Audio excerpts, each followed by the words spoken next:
Optibotimus comes with another video review. And today we're going to be taking a look at the new Masters of the Universe Classics, Kobra Kahn!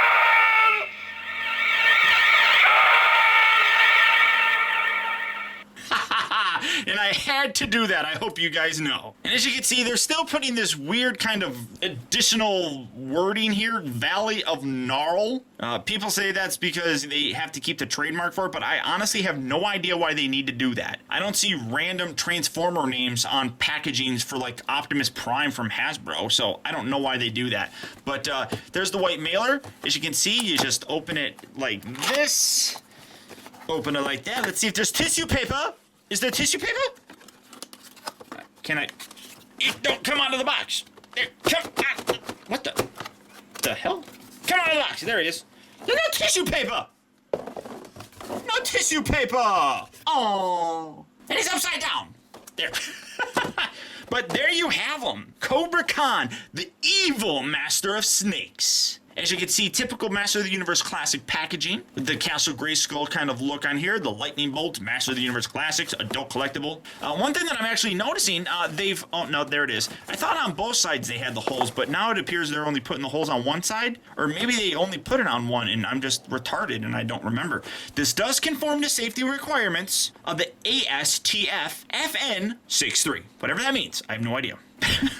Flip around here. On the back, you see other figures that are in line, such as the Evelyn, King Hiss, Trapjaw, Scareglow, and of course Skeletor. Zooming into his bio, we can see that his real name is Khan of Clan Cobra. A descendant of the ancient snake men, Khan became fascinated with the many legends of their victories in the Great Wars. Breaking into the archives of Eterno's palace, he learned that the great King Hiss had been locked in a void at the end of the war. In a ruse to free his king, Khan joined forces with Skeletor, and with the help of Evelyn, they acquired Zodak's staff, the key to freeing his snake men brethren. Together, he and Evelyn opened the snake pit portal, releasing Hiss and his ageless army, returning their terror to Eternia. Khan went on to loyally serve Hiss, controlling his prey with his evil hypnotic mist. And as you can see, it's part of the 30th anniversary of Masters of the Universe.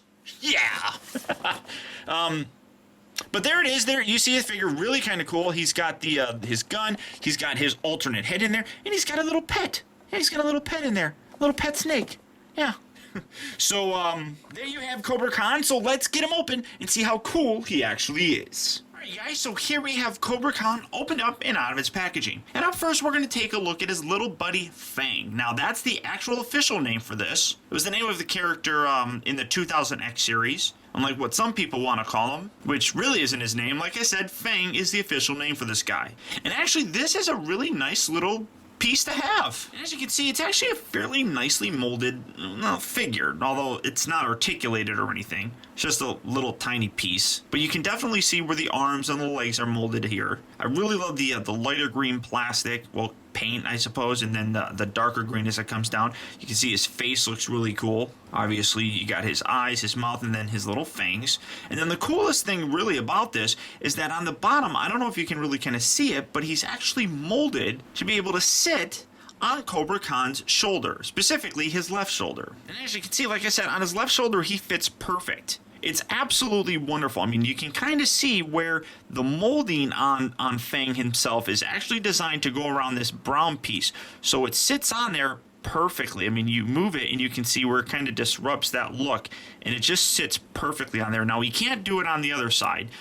It's not molded that way. So there's no way for him to sit there. I mean, it doesn't work. It has to be on his left shoulder. But overall, I mean, that's very kind of cool. Now, he will just fall off. Well, no, he will just fall off. He doesn't peg in. He just literally just rests there. But if you're just displaying it, that's really kind of cool, and I love that they actually included that. As you can see, for other accessories, he does come, well, with his little blaster here.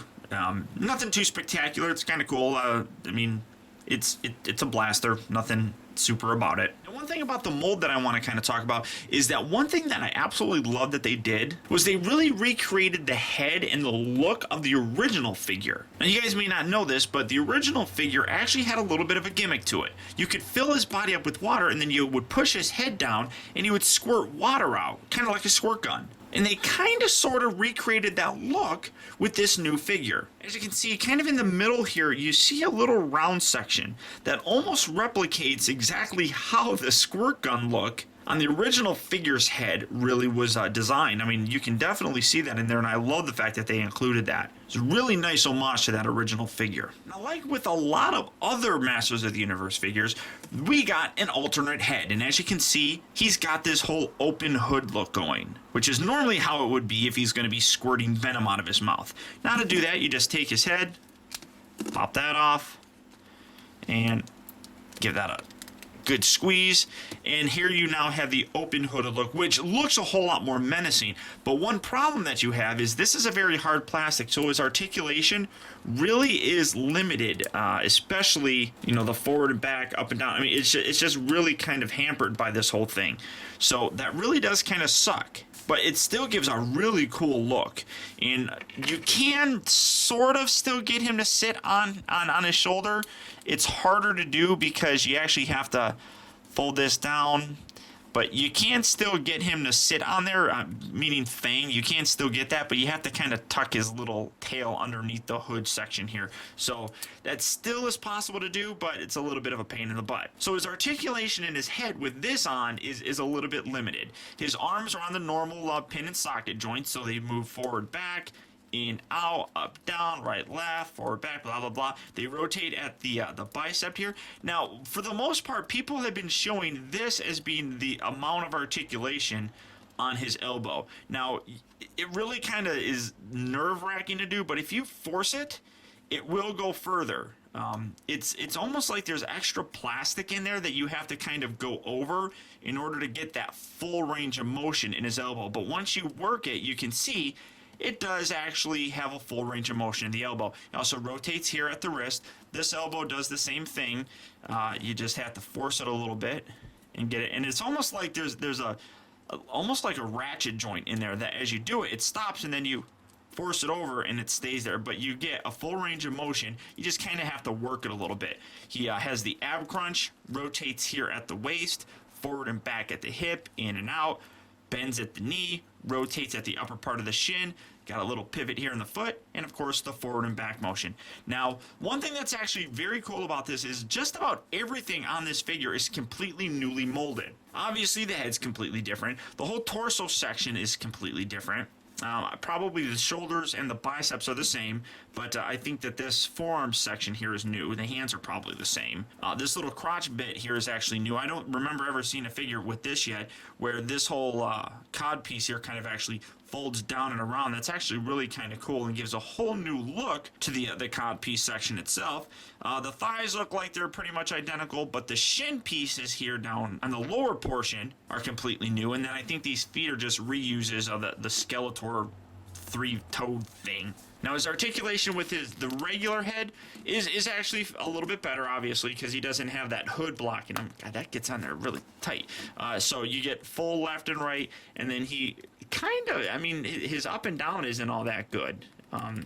That's kind of limited, which, what are you going to do? You know, you get over it. But I really do think that the best way to display him is with the hooded head on here. I just think that looks so much better. And like I said, definitely more menacing. And as a guy who does not like snakes, that's pretty creepy to me. Really, when it comes down to it, Kobra Kahn is probably a niche sort of character. Depending on what kind of continuity you like, he can really kind of fit in just about anywhere. I mean, if you're a big fan of the 2000X series, obviously, you know, he can fit in with being part of the Snake Men, or as being part of Skeletor's group, or you could just have him kind of randomly going around doing anything. So it really kind of depends on really what you want and what aspect of Masters of the Universe you kind of followed. Overall, I think he's a very wonderful looking figure. The paint job on here is very nice. I mean, it's very, very green and has some wonderful differences to the tones of those greens that really help make this figure stand out. The overall sculpt on this thing is really quite impressive. Even when you come to the back, I mean, you see some nice ridges here on the back of the hood, which look really cool.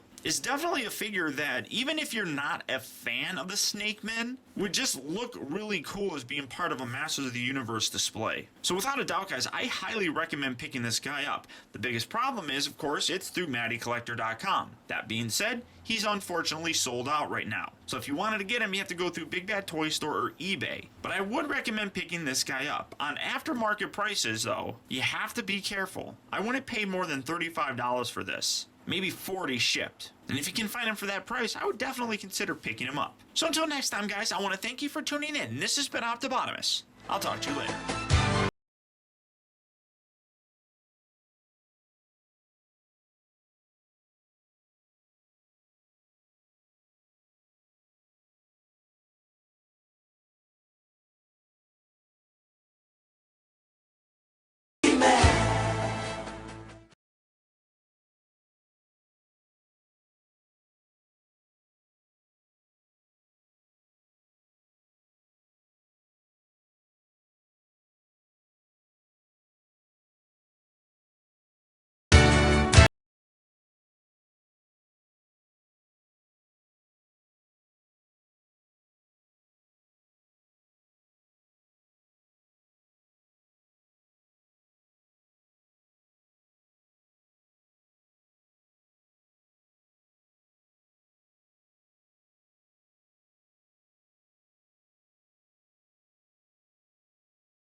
He-Man.